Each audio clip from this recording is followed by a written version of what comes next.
Hello, Hobbitses, and welcome back to another episode of Gollum Reads.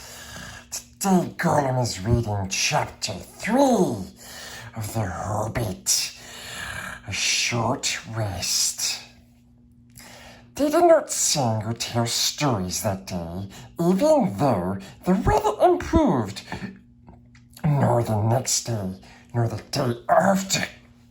They had begun to feel that danger was not far away on either side. They camped under the stars, and their horses had more to eat than they had, for there was plenty of grass, but there was not much in their bags, even with what they had got from the trolls. One morning, they forded a river at a wide, shallow place full of noise, of stones and foam. The far bank was steep and slippery. When they had got to the top of it, leading their ponies, they saw that the great mountains had marched down very near to them. Already they seemed only a day's easy journey from the feet of the nearest. Dark and drear it looked, though there were patches of sunlight on its brown sides, and behind its shoulders the tips of snow peaks gleamed. "Is it the mountains?" asked Bilbo in a solemn voice, looking at it with round eyes. He had never seen a thing that looked so big before. "Of course not," said Balin. "That is only the beginning of the Misty Mountains. And we have got to get through or over or under there somehow before we can come into the wilder land beyond. And it is a deal of a way, even from the other side of them to the lonely mountain in the east where Smaug lies on our treasure." "Oh," said Bilbo, and just at that moment he felt more tired than he had ever remembered feeling before.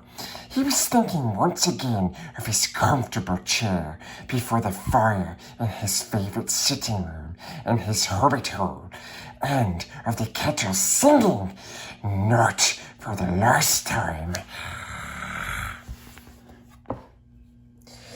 "Now Gandalf led the way. We must not miss the road, or we shall be done for," he said.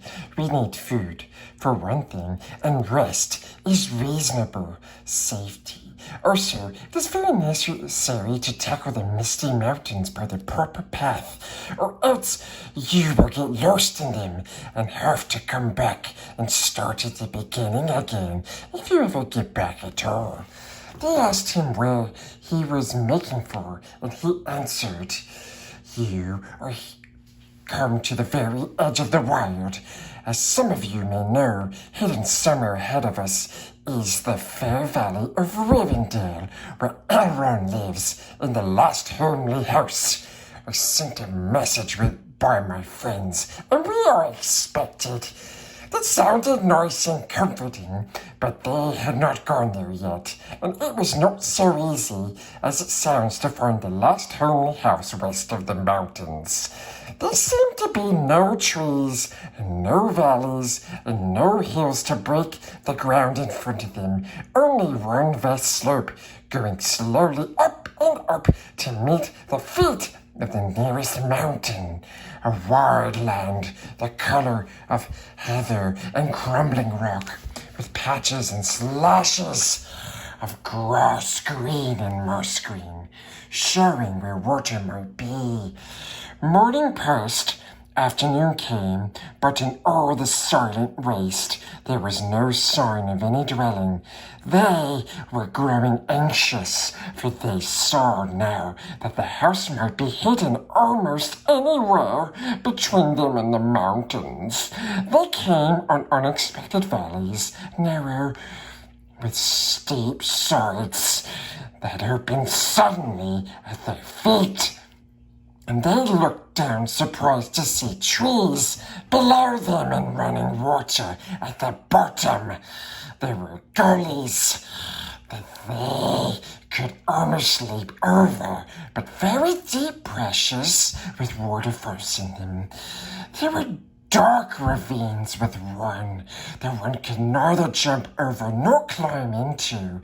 There were bogs, some of them green, pleasant places to look at, yes, with flowers growing bright and tall, but a pony that walked there with a pack on its back would never have come out again.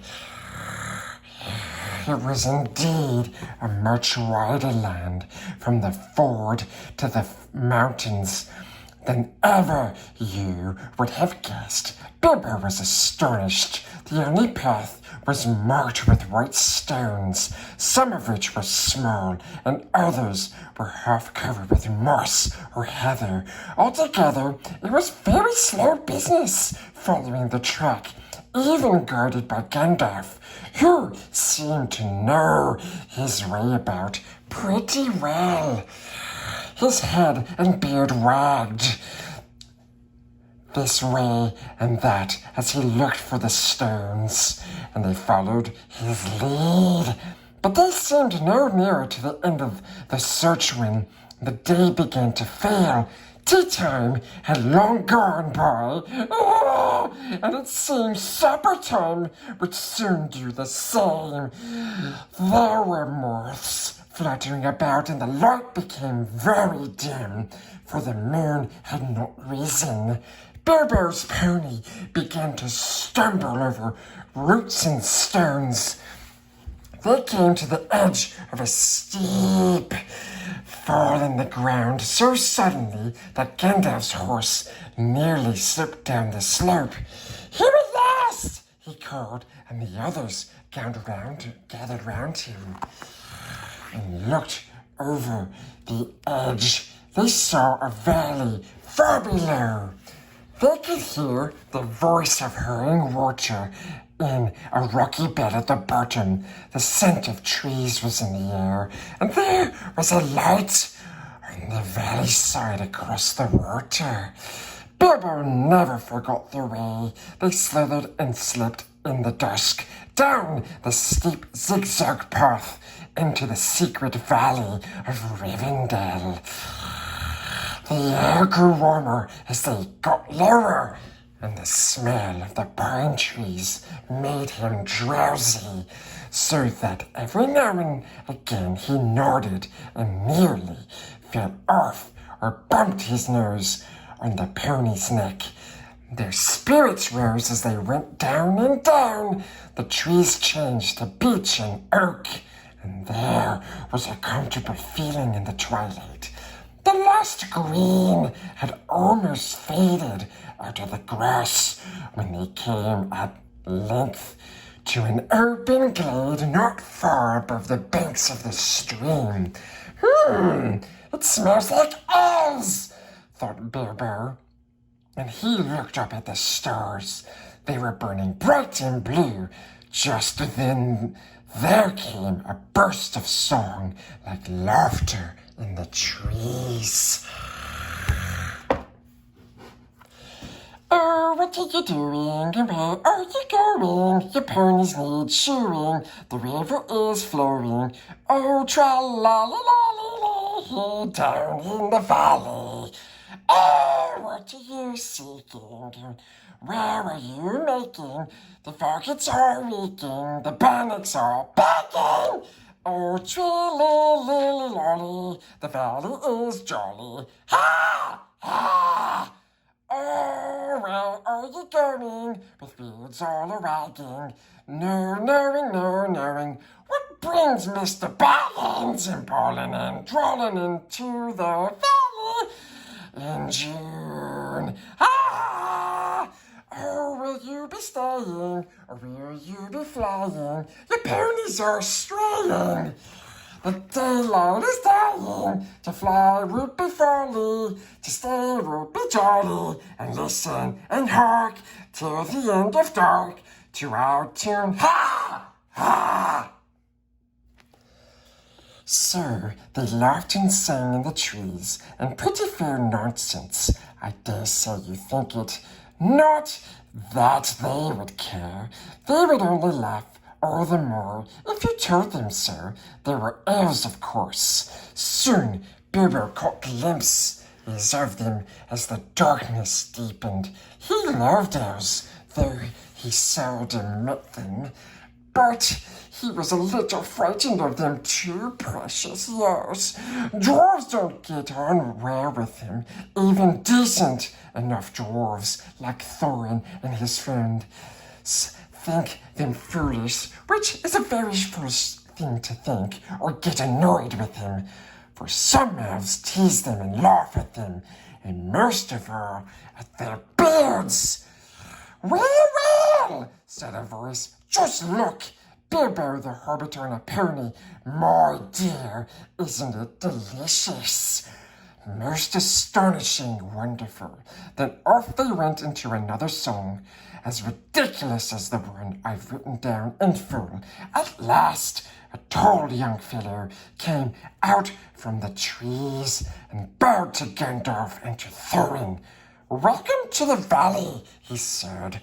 Thank you, said Thorin, a bit gruffly, but Gandalf was already off his horse and among the elves, talking merrily with them. You are a little out of your way, said the elf. That is, if you are making for the only path across the water into the house beyond. We will set you right, but you had best get on foot until you are over the bridge. You are going to stay a bit and sing with us, or you will go straight on. Supper is preparing over there, he said. I can smell the wood fires for the cooking. Tired as he was, Bilbo would have liked to stay a while. Elvish singing is not a thing to miss in June under the stars. Not if you care for such things. Also, he would have liked to have a few private words with these people that seemed to know his names and all about him, although he had never seen them before. He thought their opinion of his adventures might be interesting, yes. Elves know a lot and are wondrous folk for news and know what is going on among the peoples of the land as quick as the water flows or quicker.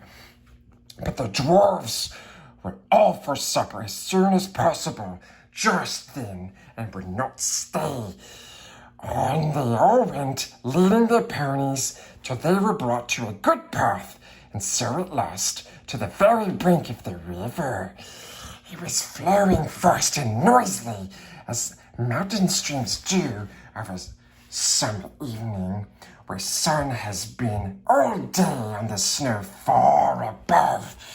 There was only a narrow bridge of stone, without a parapet, as narrow as a pony could well walk on, and over that they had to go slow and careful, one by one, each leading his pony by the bridle. The elves had brought bright lanterns to the shore, and they sang merry songs as the party went across. Don't dip your beard in the foam, father, they cried to Thorin, who was bent almost on his hands and knees. It is long enough without watering it.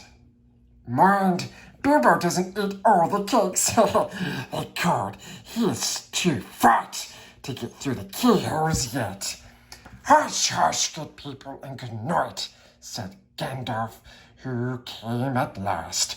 Valleys have ears, and some elves have over-merry tongues. Good night. And so at last they all came to the last homely house and found its doors flung wide. Now it's a strange thing, but things that are good to have in days that are good to spend are soon told about, and not much to listen to while things that are uncomfortable, palpitating, and even gruesome may make a good tale and take a deal of telling anyway.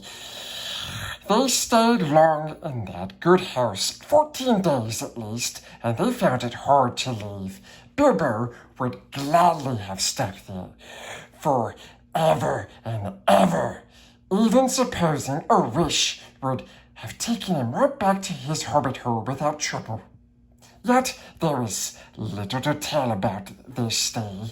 The master of the house was an elf friend, one of those people whose fathers came into the strange stories before the beginning of history. The wars of the evil goblins and the elves and the first men in the north.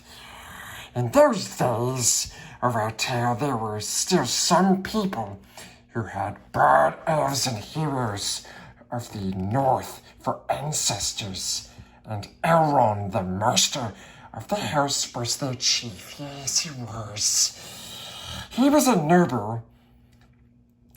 noble and as fair in face as an elf lord, as strong as a warrior, as wise as a wizard, as venerable as a king of dwarves, and as kind as summer. He comes into many tales, but his part in the story of Bilbo's great adventure is only a small one, though important, as you will see, if we ever get to the end of it. His house was perfect, whether you liked food or sleep or work or storytelling or singing or just sitting and thinking best, or a pleasant mixture of them all. Evil things did not come into that valley. I wish I had time to tell you even a few of the tales, or one or two of the songs that they heard in that house. All of them, the ponies as well, grew refreshed and strong in a few days there. Their clothes were mended as well as their bruises, their tempers, and their hopes. Their bags were filled with food and provisions, light to carry, but strong to bring them over the mountain passes. Their plans were improved with the best advice. So the time came to Midsummer Eve, and they were to go on again with the early sun on midsummer morning. Elrond knew all about runes of every kind. That day, he looked at the swords they had brought from the troll's lair, and he said, "These are not troll make. These are old swords of high elves, of the West, my kin. They were made in Gondolin for the Goblin Wars. They must have come from a dragon's horde, or goblin plunder, for dragons and goblins destroyed that city many ages ago. This, Thorin, the runes named Orcrist, the goblin cleaver in the ancient tongue of Gondolin. It was a famous blade. This Gandalf was Glamdring, Foehammer, that the king of Gondolin once wore. Keep them well." "Whence did the trolls get them, I wonder?" said Thorin, looking at his sword with new interest. "I cannot say," said Elrond, "but one may guess that your trolls had plundered other plunderers, or come on the remnants of old robberies in some hold in the mountains. I have heard that there are still forgotten treasures of old to be found in the deserted caverns of the mines of Moria, since the dwarf and goblin war." Thorin pondered these words. "I will keep the sword in honor," he said. "May it soon cleave goblins once again. A wish that is likely to be granted soon enough in the mountains," said Elrond. "But show me now your map." He took it and gazed long at it, and he shook his head, for if he did not altogether approve of dwarves and their love of gold, he hated dragons and their cruel wickedness, and he grieved to remember the ruin of the town of Durl and its merry bells, and burned the banks of the bright river running. The moon was shining in a broad silver crescent. He held up the map, and the white light shone through it. "What is this?" he said. "There are moon letters here, beside the plain runes which say, 5 feet high the door, and 3 may walk abreast." "What are moon letters, precious?" asked the Hobbit, full of excitement. He loved maps, as I have told you before, and he also liked runes and letters and cunning handwriting, though when he wrote himself, it was a bit thin and spidery. Yes, it was, precious. "Moon letters are moon letters, but you cannot see them," said Elrond. "Not when you look straight at them. They can only be seen when the moon shines behind them, and what is more, with the more cunning sort, it must be a moon of the same shape and season as the day when they were written. The dwarves invented them and wrote them with silver pens. As your friends could tell you, these must have been written on a midsummer's eve in a crescent moon a long while ago." "What do they say?" asked Gandalf and Thorin together, a bit vexed perhaps that even Elrond should have found this out first. Yes, though really there had not been a chance before, and there would not have been another until goodness knows when. "Stand by the greystone when the thrush knocks," read Elrond, "and the setting sun with the last light of Durin's day will shine upon the keyhole." Durin, said Thorin. "He was the father of the fathers of the eldest race of dwarves, the Longbeards, and my ancestor. I am his heir." "Then what is Durin's day?" asked Elrond. "The first day of the dwarves' new year," said Thorin, as all should know, the first day of the last moon of autumn, on the threshold of winter. We still call it Durin's Day when the last moon of autumn and the sun are in the sky together. But this will not help us much. I fear for it passes our skill in these days to guess when such a time will come again." "That remains to be seen," said Gandalf. "Is there any more writing?" "None to be seen by this moon," said Elrond, and he gave the map back to Thorin. "Yes, and then they went down to the water to see the elves dance and sing upon the midsummer's eve. The next morning was a midsummer's morning, as fair and fresh as could be dreamed, blue sky and never a cloud, and the sun dancing on the water. Now they rode away amid songs of farewell and good speed, with their hearts ready for more adventure. Yes, and with the knowledge of the road they must follow over the misty mountains to the land beyond." And so finishes Chapter 3 of The Hobbit, A Short Rest. Yes, don't forget to like and subscribe, precious, and leave a comment below. We hope you enjoyed this reading. Yes, Gollum.